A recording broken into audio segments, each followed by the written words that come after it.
I have some leftover olives that I want to use up. When I have olives, three things pop into my mind right away. One of them is to make a tapenade, which is basically a sauce made of diced up olives. You can put it over anything, chicken, fish, whatever. The second thing is pasta puttanesca. And puttanesca is a word. Puttanesca is derivative of whore in Italian. And so some people say it came because it was popular to be served in brothels. Other people say, no, somebody just in a restaurant didn't have a lot of ingredients and they said, just give us a puttanesca of pasta, a mixed up of whatever you got. Okay? So whatever you think the origin is, that's the pasta puttanesca, very classic Italian dish.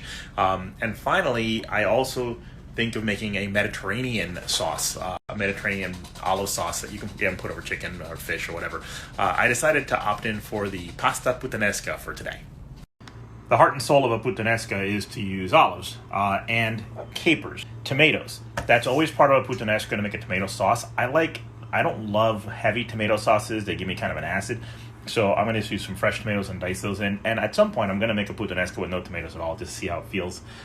You'll want some garlic as well. And then if you have tomato paste, great. And some varieties call for anchovy paste, some do not. Since I have anchovy paste, I am absolutely going to use that. And I found this really cool egg pasta pappardelle. This will be the perfect way to hold up to that sauce of olives and capers and tomatoes and garlic. I've given my capers a rough chop. I've given my tomatoes a rough chop, olives, and some smashed garlic. I'm also going to use a little bit of crushed red pepper to give it a little heat. And I've got this beautiful head of purple cauliflower. And I know most people love roasting cauliflower, and I do like that once in a while, but I actually do like it steamed as well. So I'm going to steam this guy up, and I'm going to break it down and get it ready. You can see I'm breaking down my florets nice and small. They started off big. By the way, to get the florets, all you do is turn the cauliflower upside down and cut the stem out, and that'll make them fall apart like you see here. Now, they're going to be sometimes too big, and my tip here is don't cut through this part. It makes a lot of powder fly everywhere. Instead, there's always a break point in the root, and so just like that, but even like this one here, it doesn't have a break point. Anywhere you cut, once you cut it in half, it'll just peel right into two pieces without any crumbs going everywhere, these cauliflower head crumbs. So I'll show you again on the same one. Doesn't matter where you cut it. If you cut it down, it's hard to do it with one hand, obviously, but if you do it down the middle, that piece will always just fall right off. So you can make them any size you want. Try to make them all about the same size, nice bite sizes. I am ready to go. I got my pan heating up. I got my steamer heating up so I can get my cauliflower going. The pasta water is already boiling. So this whole thing is going to take me 10 minutes, probably. So first off, I'll get the pasta in, throw the cauliflower on, and get the sauce started. And then it'll all just come together pretty quickly. I started off with the anchovy and the tomato paste. Now I'm going to throw in the garlic. Oh, that smells really good already. All right, so my olives, my capers are in there. So if I ever do it without tomatoes, this is where I'll stop and I'll toss this with pasta. But this time is with tomatoes, and so in go the tomatoes. Now, normally when I do a tomato-based sauce, I like to let it cook for a good 20 minutes, 10 at minimum.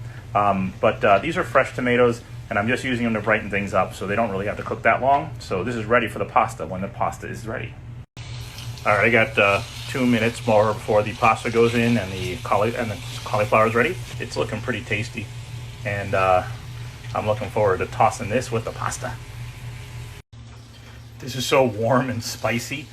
You might have noticed I didn't add any salt. I did add a little pepper to the tomatoes, but no other salt. There's so much salt in all these ingredients that you don't really need it. I just tasted it, and there's just this hint of anchovy to it. The tomato paste is now cooked into a nice tomato flavor. This is really delicious. It's time to add the pasta. So to add the pasta, I'm just going to use tongs, and pasta water is going to get in here as you do that, and that's actually a good thing because the pasta water can help to fortify the sauce. It'll loosen it up, but it'll also add the starchy yumminess from the pasta. And now I'm going to toss this with the sauce, and then we'll see if I need to add a little pasta water. And there's my finished product. I didn't need to add any extra pasta water, just the amount of water that got in there from the transferring of the pasta was enough.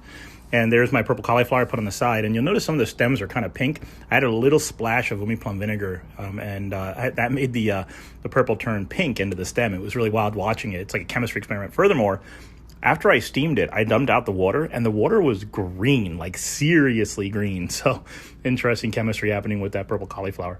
Now, my favorite part. So here I have a bite with a little olive, little tomato, What else could I need?